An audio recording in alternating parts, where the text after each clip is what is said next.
I'm completely addicted to driving around on skidoos. You're listening to The Cosmic Cast. Good morning, afternoon or evening, and welcome to The Cosmic Cast. Your host today, it's me, Marissa Lowe. To my left, John Pernay-Fisher. Hello. Across the table, Tom Harvey. Hello. And our special guest today, globe-trotting penguin photographer, Katie Joy. Hello. How are you doing, Katie? I'm all right, thank you. Yes, not bad. How are you guys? Pretty good. Yeah. So you got the distinguished honour of being the second repeat customer on our podcast. Who was the first? It was Roma. Oh, there you go. A few weeks ago. Always one step ahead. And you're on because you've just got back from Antarctica about a month ago. Yeah, that's right, about a month ago. In fact, Roma was also involved with the field expedition, along with two colleagues elsewhere in the university, Jeff Everett, who I think has also been on your show before. Indeed, yeah. And Wouter van Ver, who is in electrical engineering. So it was the four of us all together. And the guys, Jeff, Wouter and Roma, all came back a little bit before me. So I think I've been back just about a month and they've been back probably about 6 weeks or so. Yeah. So this was your second field season as part of this Antarctic meteorite campaign. So it'd be great, I guess, to get a bit of a catch-up to see how it all went. And yes, I can do that. I guess that's why I'm here. So this is the second time we've been to Antarctica in back-to-back years. The first time round, we went in December 2018 and we came back in January 2019. And that was to scout out regions of Antarctica that we could access with the British Antarctic Survey to recover meteorites from blue ice surfaces. So blue ice areas are regions of Antarctica where the ice is moving very slowly at a rate of a few centimetres to tens of centimetres each year. They're very windy places, so the ice is scoured away, and they're typically adjacent to a mountain range or a submerged mountain range called a nunatak. And in these places, meteorites tend to get stranded, and they tend to accumulate, and you get many of them. So the big question on the first trip, which I spoke about last time I came on the show, was, are there places that we can get to find meteorites? And the positive answer to that was, yes, there are. And we did find some meteorites, which are now back here in the UK. And then this field season, we went down with a bigger team, so 4 of us rather than just 1 of us. And this year we were deploying innovative technology equipment to try and find meteorites that actually were below the surface. So this is ones that were transported within the ice as opposed to popping out of the ice onto the surface. So that was the point of this trip. this was the main show, basically. Exactly. This is the grand finale of our Leverhulme Trust-funded research project. So the reason we were so interested to find subsurface meteorites is because we're testing a hypothesis that metal-rich meteorites, because they are made of metal, they're more thermally conductive, and they can heat up in the sun and sink into the ice compared to the stony ones, which have less metal in and typically don't heat up quite so much. The theory goes that they pop out of the ice onto the surface. So we wanted to test to see if there were metal ones trapped within the ice and stony ones on the surface. So that was the point of the kind of grand finale of our project, was to investigate and test this idea. So you said you had some nice new kit, some nice technology to find these meteorites, these subsurface ones. What did that look like then? Yeah, basically big metal detectors. It wasn't particularly complex. We went through quite a process of discussing best methods to try and find rocks within ice. So we considered things like radar technology that can look into the ice to find objects. We thought about using spectroscopy to see if we could actually see into the ice. We thought about using kind of the magnetic susceptibility, so how magnetic the rocks are.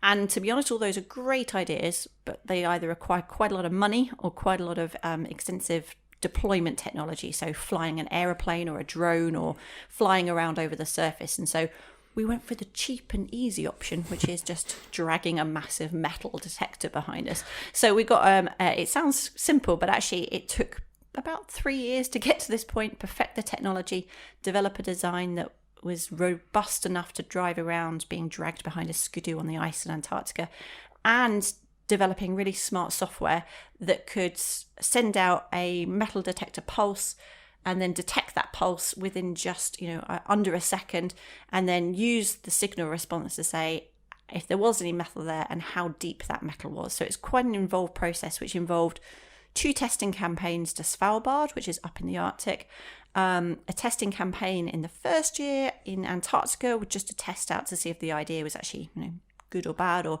if the whole thing would fall apart. And then we drove it up and down a field in Whaley Bridge last summer, so testing it in a field as well. So there's been a lot of testing that kind of got us to this point, and it's an awful lot of equipment. We packaged it all up, we put it on a ship and sent it down to Antarctica in August 2019, and then we were reunited with it again when we got to Antarctica in December. So unpacking it in Rothera was a bit like Christmas. It was all like packed up in the boxes again, and we're kind of pulling out packages, trying to remind ourselves what we'd actually packed back in Manchester, which was quite fun, and realising, oh my God, we forgot to pack this set of screws, or, kind of people on Rothera were very generous in terms of being able to help us out with things. So we did a lot of testing on the base to make sure we could put everything together properly, and we knew we could get everything organised in a way that then it was very easy to get from the main base about 1,500 kilometres out to our field site. So we were in Rothera about 2 weeks, which time our electronic engineer Wouter did an awful lot of troubleshooting. The guy's an absolute hero, trying to work out why things were not working, or trying to work out why things that were working in the UK were no longer working in Antarctica. And so he was pulling his hair out, being quite frustrated to resolve many of those issues. But the good news is we did resolve the issues that were compounding us at the start. So by the time we packaged everything back up again, most of the time Antarctic fieldwork is just packaging things up and then unpacking them. But by the time we packaged it all back up again to send out to the field, things were working really well. Yeah, it sounds like a massive multi-staged journey, even just getting to Antarctica, because you go via Chile, don't you? Yeah, so we went by Chile. So we flew from the UK to Santiago and then down to the bottom of Chile, and then we fly over on an aeroplane to the Antarctic Peninsula where the Rothera Research Station is, and then we deploy out to the field on a really small aircraft called a Twin Otter, so a twin prop plane, which has quite limited transport capacity, and so we have to get our field kit inside that little tiny plane, which then gets us out to the field.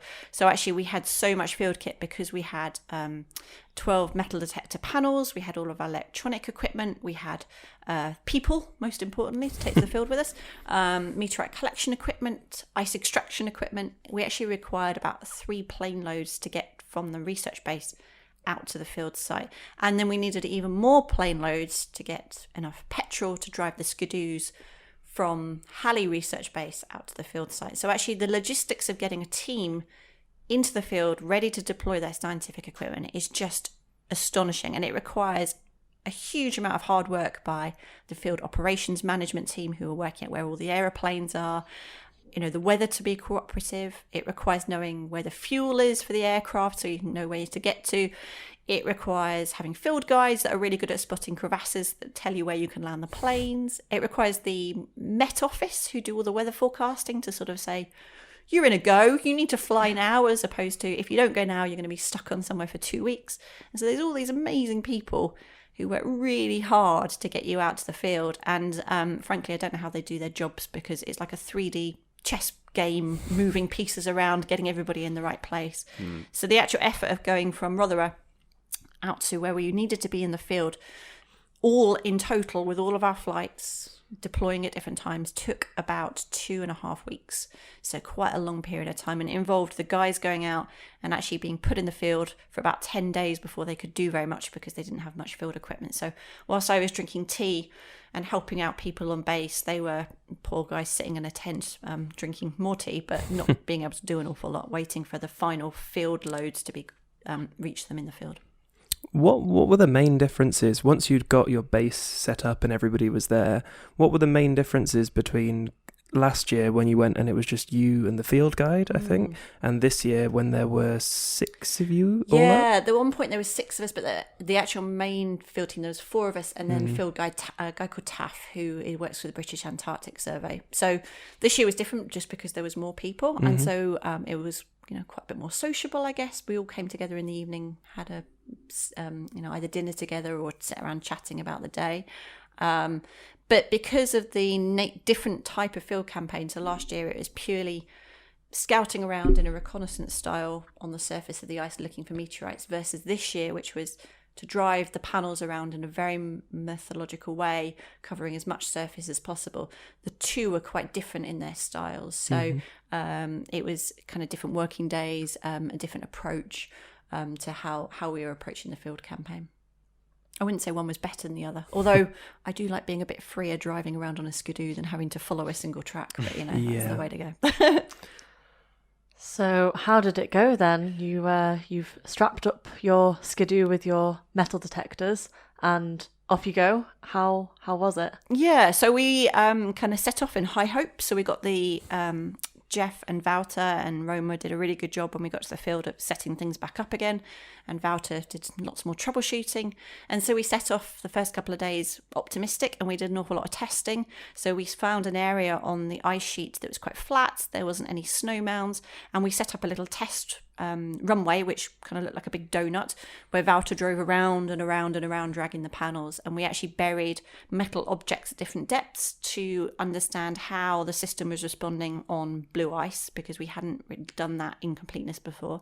And we were testing out the different electronic parts of the system. So the testing took a few days, and kind of working out which parts are working and which parts won't, some troubleshooting. But we realized pretty much straight away that the vibrational environment of the driving these panels over the ice surface was a lot harsher than we thought. So testing in Svalbard and testing in the field in the UK, we'd reached up to about accelerations of vibrations of about 6 Gs, which is kind of pretty hardcore, banging up and down of equipment to get it to survive. But in Antarctica, we were actually seeing on the blue ice about 12 Gs, so about almost double the amount that we were seeing in any of our other test sites. And so this vibration had a significant effect on how kind of actually the hardware side of things, so in fact just screws, how they were bolted together. It had an effect on the electronic boxes, components that were secured suddenly were not secured and were becoming loose. And so, we sort of experienced a series of failures of different parts of the equipment, and some we were able to fix pretty quick. So, if a screw went, we could get off, just put another one on, and it was fine. And other parts, it was pretty catastrophic. So some parts, we had just a unit broke, and we were not able to work with that unit anymore. So it was quite frustrating, and we sort of cobbled together systems that were working well, where we'd go out and drive it for a few hours, something would go wrong, we'd come back to base, and Wouter would work his electronic magic to get things back together again. So I mentioned he was the hero. It was astonishing, and he was liaising with electronic engineers back in Manchester and at the British Antarctic Survey to try and troubleshoot issues as they were coming up. So there was an awful lot of emailing. We could talk via the satellite phone and fixing things. But whilst there was that's challenging side of the project. I mean, things always never quite go to plan in Antarctica. We were doing lots of positive science in that we were finding meteorites on the surface as well. So although the subsurface searching was challenged by the equipment side of things, we were going out at the same time looking around on the surface for meteorites that were there, and that was really productive, and we managed to find a lot of what I think are very cool specimens. So I guess it must be a really difficult thing to prepare for in terms of doing all the troubleshooting when you're dragging this thing along. I mean, I guess it must be really hard to know what kind of spares to bring with you and all that kind of stuff, really. Yeah, and not only that, so if you do need a component and you've not brought it, that's a killer for that particular part of the system you're working with. And there's also the challenges of thinking about, so Wouter was soldering electronic circuit boards. Soldering when it's -10 outside is quite a challenging thing to. We're taking our gloves off quite frequently to try and tighten up bolts or to replace ropes that had come loose. And so there was an awful lot of gloves on, gloves off, hands getting cold, blowing on your fingers, getting things warmed back up again. We did have a tent set up, so Wouter could do quite a lot of the repairs inside, just to try and mitigate some of that. But the physical challenges of how you're undoing a rope in the middle of Antarctica, making sure it's turned back up again when you've got bare hands as quickly as possible, is quite a challenging thing to face. So and frustrating, mentally also very frustrating, because you've come all this way and you want to work as hard as you can to achieve your goal, and when things go wrong, it's pretty devastating. And so you're trying to balance as part of a team is, things are not going well, oh, we've done something, it went well for a few hours, and then back to fixing one thing and then something else going wrong. So part of the challenge was to work out a plan and a strategy to mitigate those types of issues. And so for me, every time we found another meteorite on the surface, it was great, because that got me really excited. And it was like, okay, so this bit's not going well, but oh my gosh, we got a really cool rock as well. So it's sort of this challenge of balancing the two things against each other. Yeah. At least you had the daylight on your side as well, I guess. That is true. So there were some late nights and some, there was certainly some working into the evening type of thing too. And it means we actually did one camp move at about 10 o'clock at night. So we just packed up camp. Yeah. shifted it. There was absolutely no problem with that kind of. Do you working find around that the your clock. working day sort of shifts? Because I suppose there's a temptation to keep working late, and then as a result, you'd probably get up a bit later. And do you find the whole day just slowly migrates around a bit, or is it difficult to stop and go to bed when you're in such an exciting environment? Yeah, so for the tent I was in, we kept a pretty normal working hours. Wake up at 7:30, out the tent around 9, kind of get cracking, and then work a relatively normal day. The guys in the other tent, because they'd had this period of time at the start of the project where they'd spent quite a bit of time by themselves, they weren't really working. They got into a habit of snoozing, which is, what else are you going to do when you're in Antarctica and there's nothing to do? You snooze and you drink tea. They were shifting their timescale to getting up much later in the day. But actually, between the two teams, it worked quite well because it meant we could go out in the morning and then they could go out in the afternoon. And we kind of the plan was to work in 4-hour on-off shifts if we'd have had working systems to be able to do that the whole time. And we did achieve that on some days. We'd work a few shifts on and off. And because of the temperature as well, about 4 hours was about the comfortable limit when you're sort of sitting on the skidoo, driving around, dragging the panels. You can do longer days if you're just surface searching because you're standing up, you're kind of looking around a lot more, you're kind of moving. But the panel searching, about 4 hours was about the limit of both concentration wise and temperature wise that we could do. What's it like driving the skidoos? Because I've seen videos of people doing it, obviously. But is it like driving a little 4x4, or is it much bouncier than that? Oh, it's much bouncier than that. So on the snow, if it's flat, it's similar to just kind of cruising along on a what I imagine it'd be like on a jet ski or something. But on the blue ice, it's proper bouncy. You're up and down and up and down and up and down the whole time. You don't go very fast, so 10 to 20 kilometers an hour on the blue ice when you're working. It's sort of keeping the speed quite down, but it's so much fun. Oh my God, it's just the best thing. I'm completely addicted to driving around on skidoos. If it was, I almost regret we don't live in a climate where I can own one because they are just brilliant. And the skidoos we were particularly working with, they've got heated handlebars. They're quite luxurious. The seats are relatively comfortable. Wow. So although you might not be comfortable sort of standing up on gripping onto the handles all day, your thumbs get a bit tired, but it's brilliant. I mean, honestly, I could just do it every single day. It's really cool. Beats getting the train to work. Oh, absolutely. If I could skidoo in and out of work, I'd be a very happy woman. So you were going down there to test the big hypothesis of how many meteorites could you find under the surface of the ice. What was the main conclusion from that? Obviously, you had some problems and that probably stalled your tests for this. Did you reach any sort of conclusion? Yeah, so the area we went to, we picked especially to test this hypothesis. From our kind of pre-field season planning work, so my colleague Andrew Smedley did a lot of calculations to work out how many meteorites might be there, how many of them in proportions would be stony versus iron type. So we kind of went into the field thinking we would have to search 1 kilometre square of ice to find half a meteorite. So 2 kilometres square per one buried meteorite. So that was the number we had in our mind. And we planned to search about 10 square kilometres. Hopefully we'd find 5 subsurface buried iron meteorites. So that was the target. And we were, planning for that with enough petrol, with enough days, with enough people to achieve that goal. But because of the challenges with the equipment, we actually finally managed to use the panels to search approximately about 0.7 kilometres, so 0.7 kilometres, so less than a tenth of what we were hoping to achieve. So that was the challenge. And according to the hypothesis, that would equate to a quarter of a meteorite. And as far as we have scanned the data, we've we analysed the data sets, we've not seen anything that looks like an iron meteorite signal in any of the data that we've collected so far.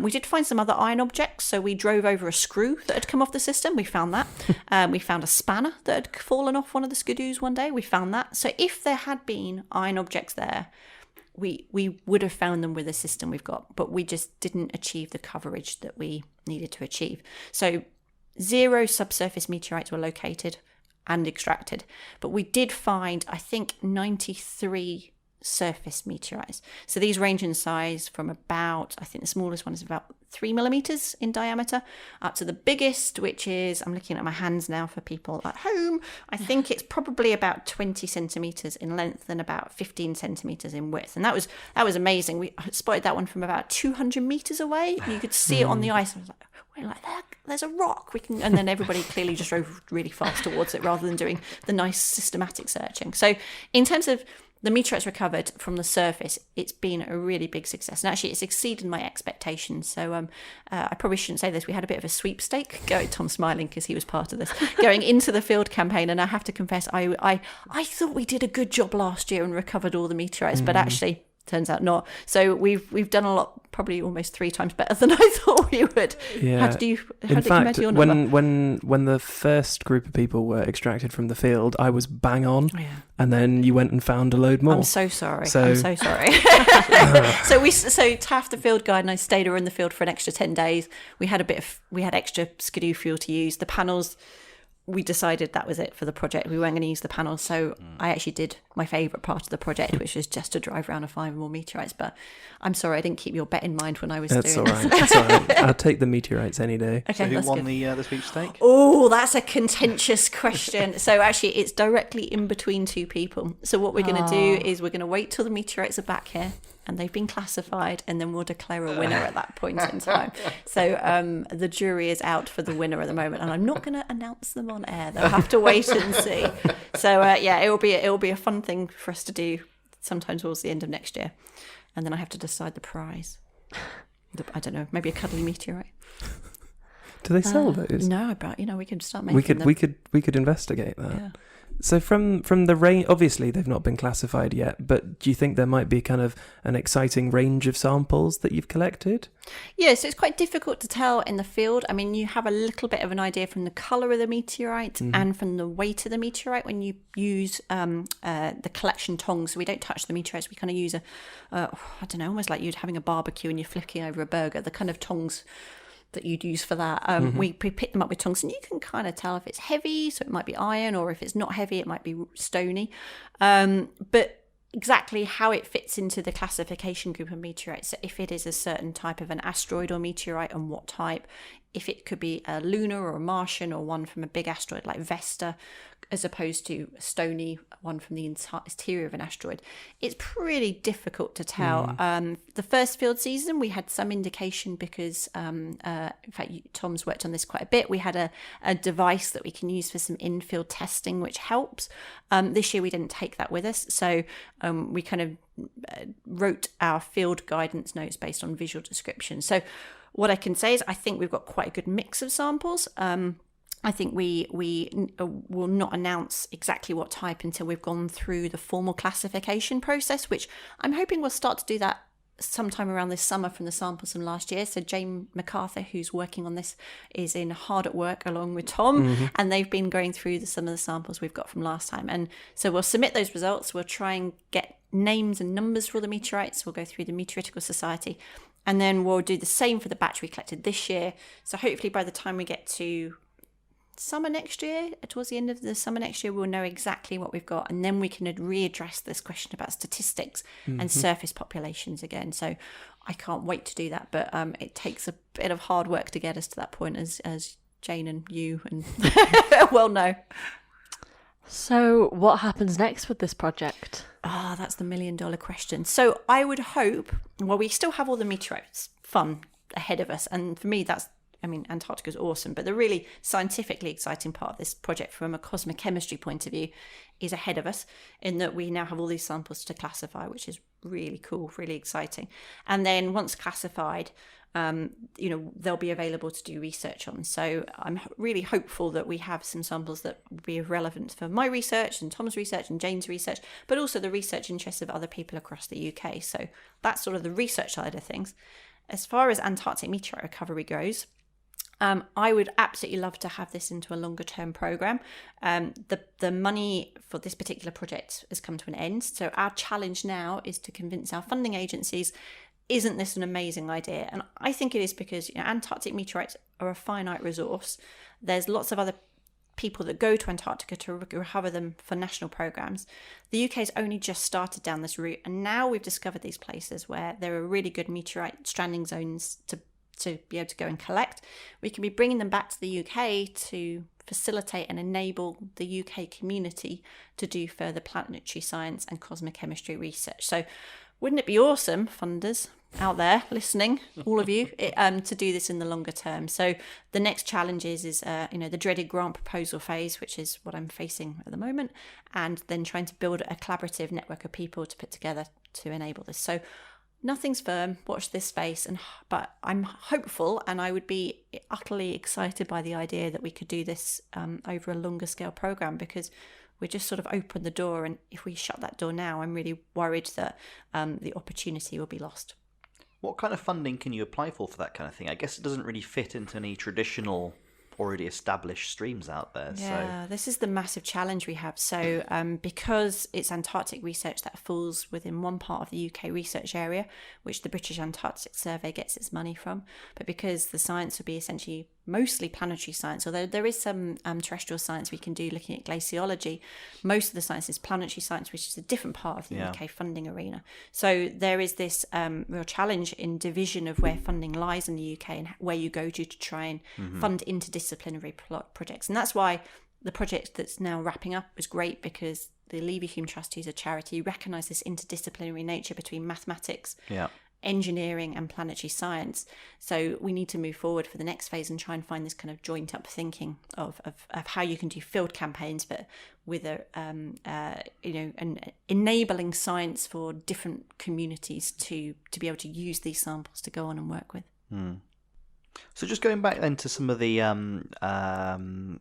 metal detector data, then is all the data processing being done? Were you doing that in situ intense, or is there still much to do here in Manchester? Poor Wouter, not only was he fighting things, he was processing at the same time. So every day we were plugging in the network cable into the machines and removing the data, and then Wouter was reviewing it and going through it manually and also automatically as well, using some algorithms. So it was pretty much real time. So we kind of knew at the end of each day we hadn't found anything that day, but these ones were working, these ones weren't working, and then we go out and do the same thing the next day. So it was an awful lot of data downloading and laptops, but fortunately we had a generator in the field that ran off petrol that could power laptops and things, so we can kind of continually be doing this, because it would have been gutting if we collect all this data, had to come back to the UK, process it, and realise we've got, oh my goodness, we missed one.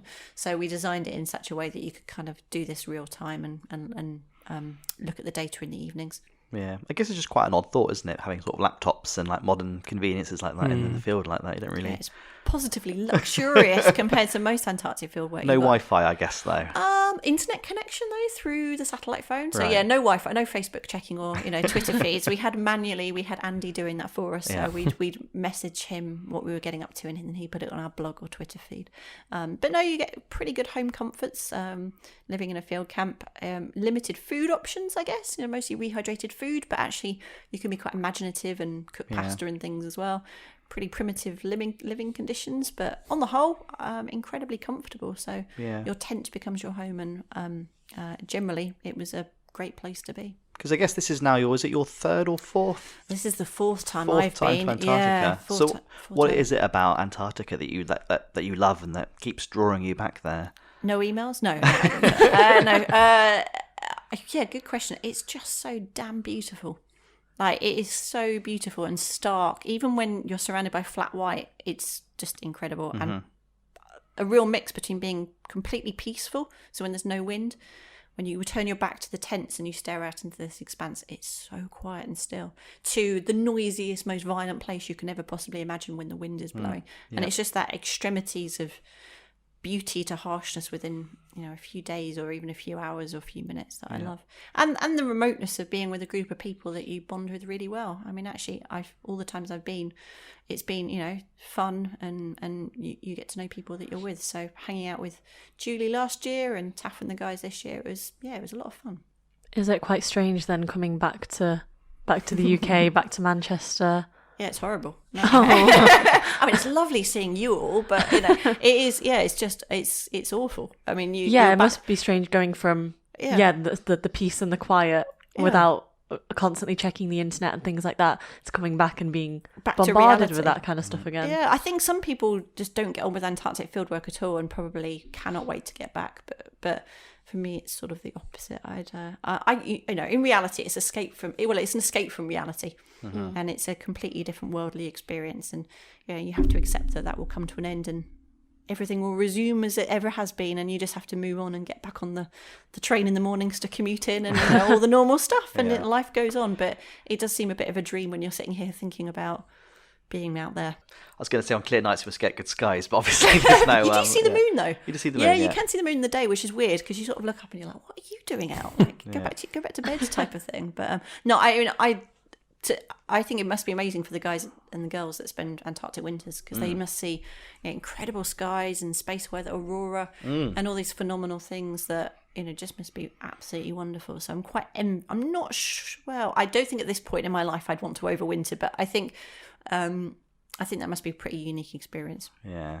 Yeah, but you had quite good weather overall, didn't you, I think? Yeah, this field season was a lot better than the last one. We had mostly blue skies. There was a few bad days, but last time, towards the end of the field season, we had pretty awful weather and we spent about 10 days in the tent, not being able to do very much this time. Actually, we didn't really have that at all. A few days of overcast days where we couldn't really work. But because that's quite rare, isn't it? What's the statistic that's banded about in terms of number of tent days you get? I think it was we accounted for about 30% of tent days, we were thinking. It's sort of... Is that based on on ANSMET? Yeah, it's based on anybody kind of does remote field campaigns and things, and some it's quite stochastic. So some years it's people lose massive amounts of their field seasons for bad weather, and other years they don't. I mean, in part as well, especially if you're waiting to be collected, the weather can be glorious where you are, but if the aeroplane's stuck in a different part of Antarctica with terrible weather, you just have to sit and wait for that weather system to clear, and then wait for the whatever happening at your end to be cleared as well. So it's all this big jigsaw puzzle of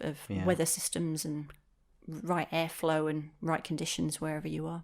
Is it also dependent, I guess, on other scientific teams doing other bits in Antarctica Definitely. as well, I suppose? Yeah, definitely. And there's a really big project this year going on called the Thwaites Glacier Project, which British Antarctic Survey is doing an awful lot of work to understand climate change and how that glacier is changing through time. And this is a big international cooperation with the US.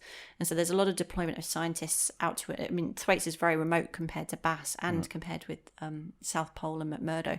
So there's a lot of logistics getting people out there, making sure everybody's in the right place at the right time. And it depends on, in that one, because it's the big international corporation, that also relies on everything on the other side of the continent, with the US teams being suitable. So, there is a lot of, you can't pick two people up in two different places. So you have to wait for people to be picked up, returned, and then they come and get you. So it's just all this mega shuffling of logistical support that goes on with all these people working hard to keep you safe and get you in and out the field on time. So we've got one final question, which I don't think we asked you last year. I don't think we got into the routine of doing this yet. No, I don't think so. But if we did, then, well, it'll just be the same question again, I guess. Probably give you the same answer. No. So one thing we try and ask all our guests is, if you hadn't picked a scientific career, what else do you think you might have gone into as a career? Yeah, that's a good question. So, well...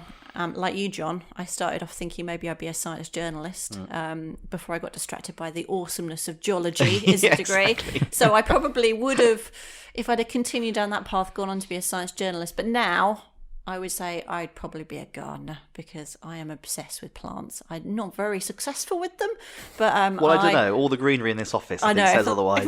For those at home, I have a lot of plants in this office. No, I do. I think I find.